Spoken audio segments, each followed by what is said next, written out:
오늘 우리가 함께 읽은 이 본문 말씀은 에베소서 5장에 기록되어 있습니다. 그러므로 본문을 읽을 때는 에베소서 1장부터 4장까지 전체 흐름 속에서 봐야 합니다. 이것은 단순히 부부가 서로에 대한 도리를 지키라는 가르침으로 끝나는 것이 아니기 때문입니다. 에베소서 1장부터 3장까지를 보면 먼저 주 안에서 우리가 누구인지를 알려주고 있습니다. 하나님과 원수되었던 우리가 십자가에 못 박힌 주님의 그 피 흘리심으로 이제 하나님의 가족이 됐음을 우리에게 이야기합니다. 약속 밖에 있던 자였지만 이제는 약속에 속한 자가 되었다는 겁니다.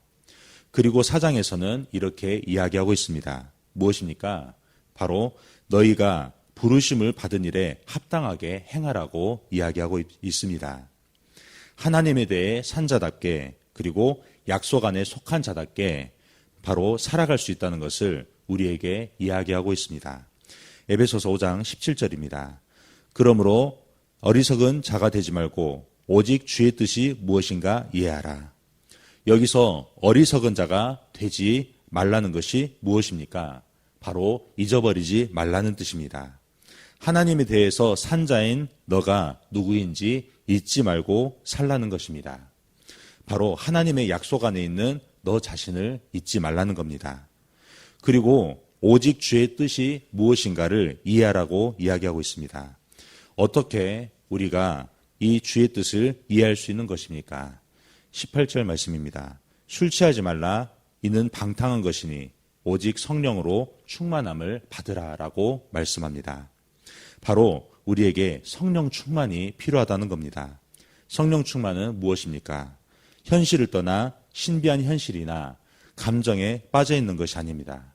바로 현실 속에서 하나님의 뜻을 알고 그 현실을 살아가는 것이 성령 충만이란 겁니다. 그래서 오늘 본문이 우리에게 부부관계라는 현실을 이야기하는 것은 무엇 때문입니까? 바로 성령 충만은 우리와 가장 가까운 관계에서 드러나기 때문입니다. 그러므로 가정의 시작인 결혼이 과연 우리에게 어떤 현실을 살게 할 수 있는지를 우리는 다시 한번 말씀으로 성령 충만함으로 바라봐야 한다는 것을 이야기하고 있습니다. 우리는 결혼의 시작을 떠올리면 우리의 성공으로 시작하는 것을 보게 됩니다. 보통 성공으로 시작하는 것이 결혼 생활의 시작이라는 겁니다. 그래서 결혼식은 그 성공을 함께 축하하기에 많은 하객들이 모이게 됩니다. 승리의 창가가 울리고 축하가 넘치고 모두가 기립박수를 보낸다는 겁니다. 두 사람이 결혼식에 오기까지 얼마나 많은 수고와 노력을 했습니까? 서로의 마음에 들기에 애쓰고 없는 돈에 데이트까지 하고 선물을 사고 각종 기념일을 챙기고 지극정성을 다했다는 겁니다. 양가 부모의 허락을 받기 위해서 또 얼마나 마음 쓰고 밤새 마음을 졸였습니까? 그리고 드디어 결혼식을 올리게 된 겁니다. 그러므로 결혼은 분명 인생의 가장 큰 성공 중에 하나라고 할 수 있다는 겁니다.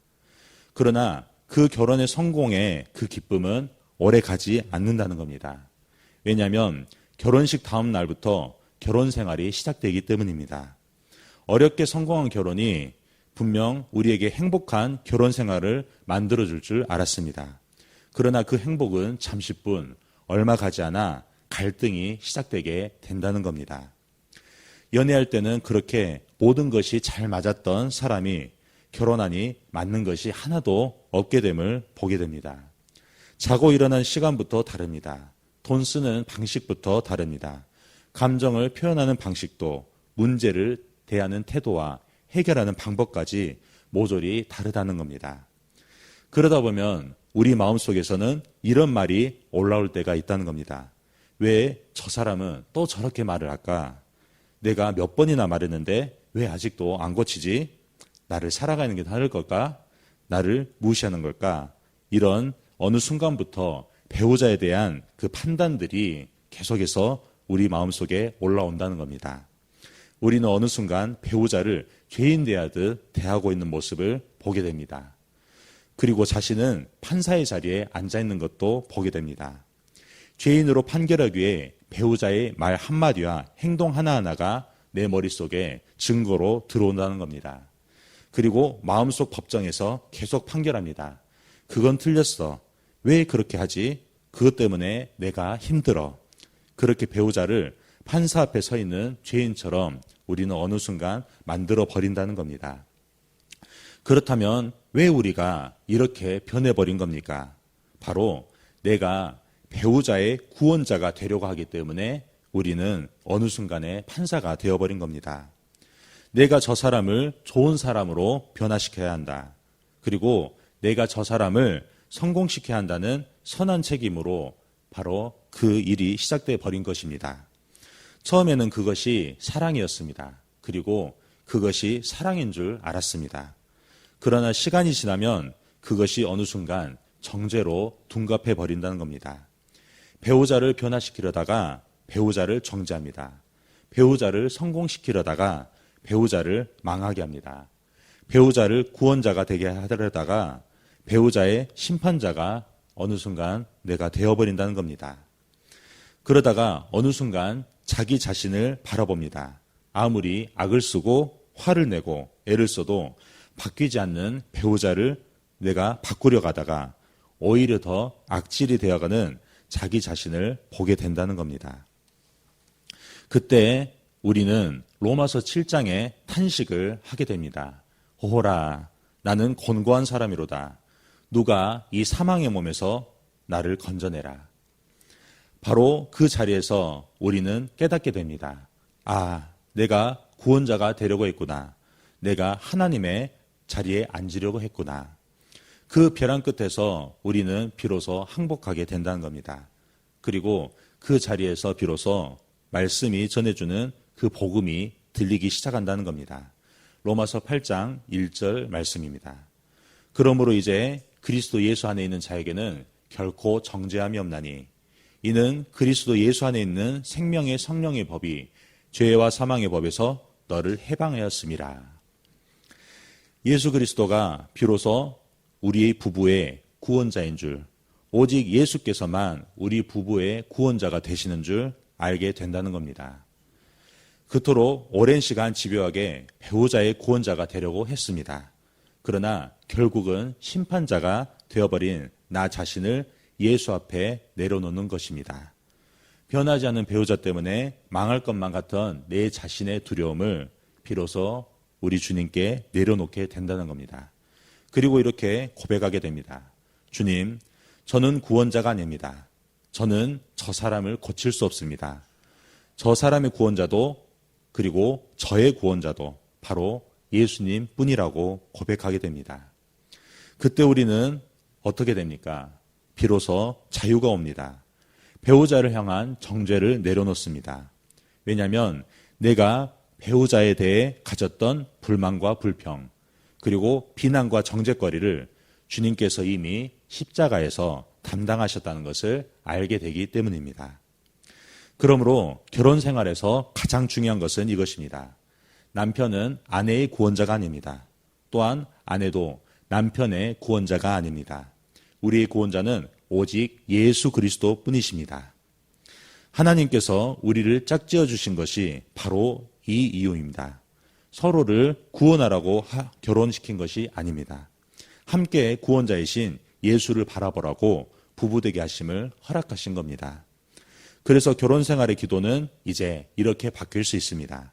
주님, 저 사람을 고쳐주십시오. 이 기도에서 우리는 이 기도로 나아가게 됩니다. 주님, 내가 구원자가 되려는 마음과 심판자가 되어 있는 마음을 죽여주십시오.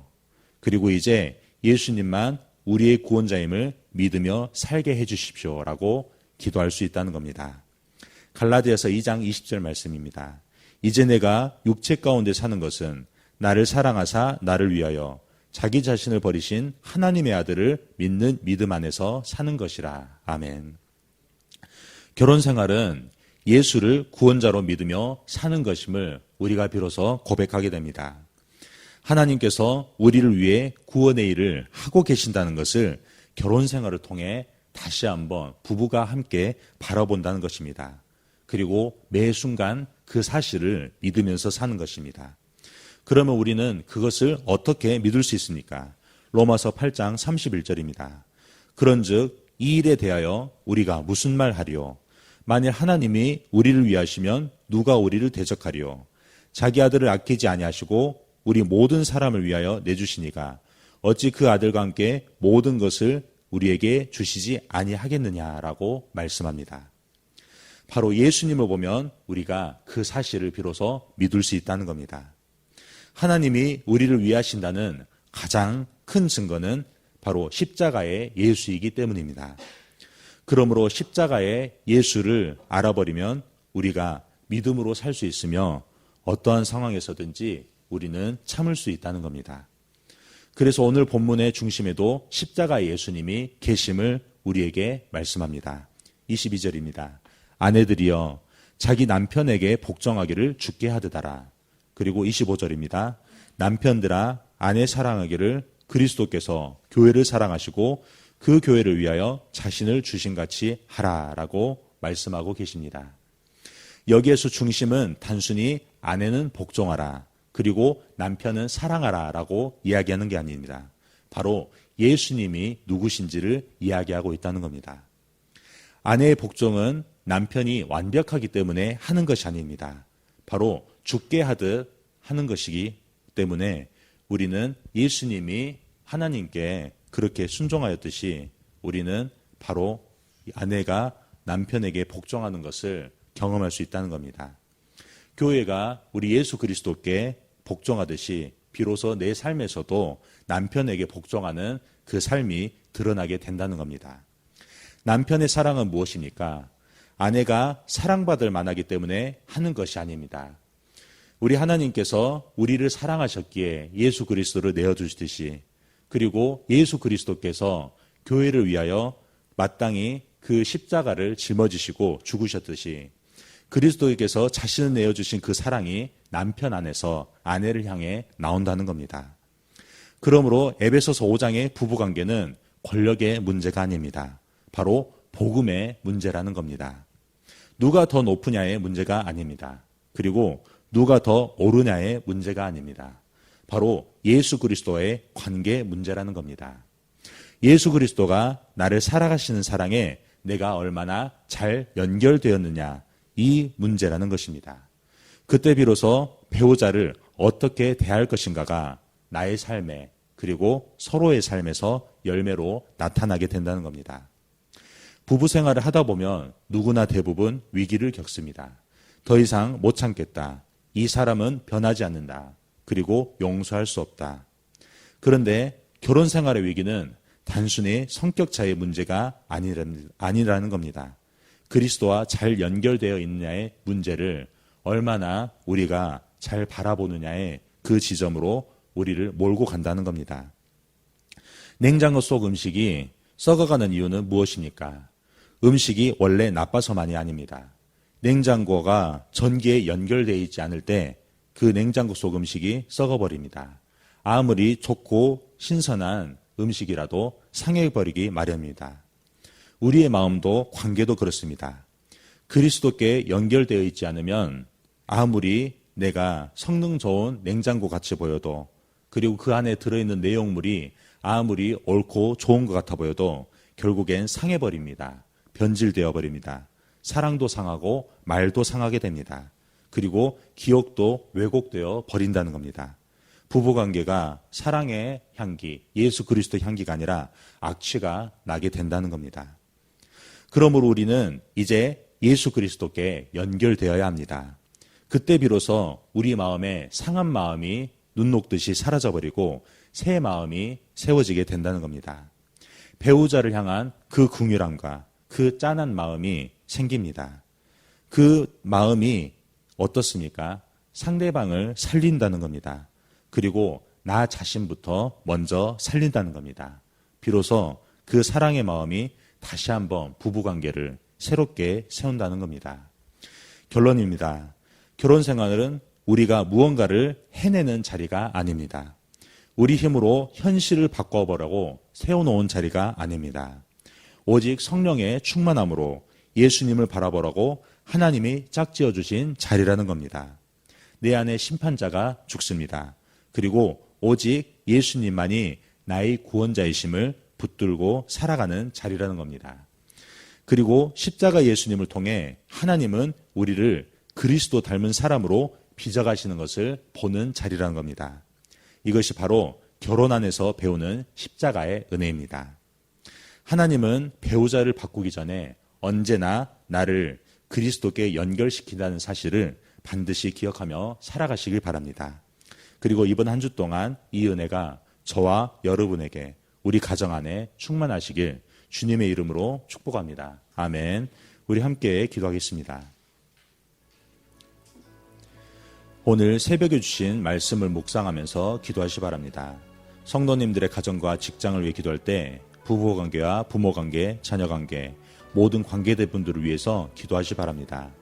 미래세대 청소년부를 위해서 기도할 때 섬기는 김지웅 목사님과 순장들을 위해서 기도하시 바라며 청소년들이 가정생활과 학교생활, 나아가는 모든 관계 속에서 복음을 경험하도록 기도하시 바랍니다.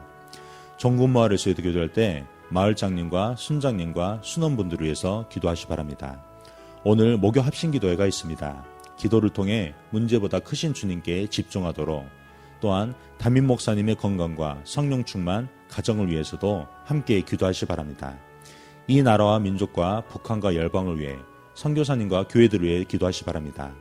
해외 선교하시는 조병훈 선교사님, 탄자니아 목회자 자녀들을 위해 사역하십니다. 광신대학교를 위해 기도할 때 시설 관리자들에게 지혜와 체력을 주셔서 시설이 잘 관리되도록 우리 함께 기도하겠습니다. 사랑이 많으신 하나님 아버지 감사합니다.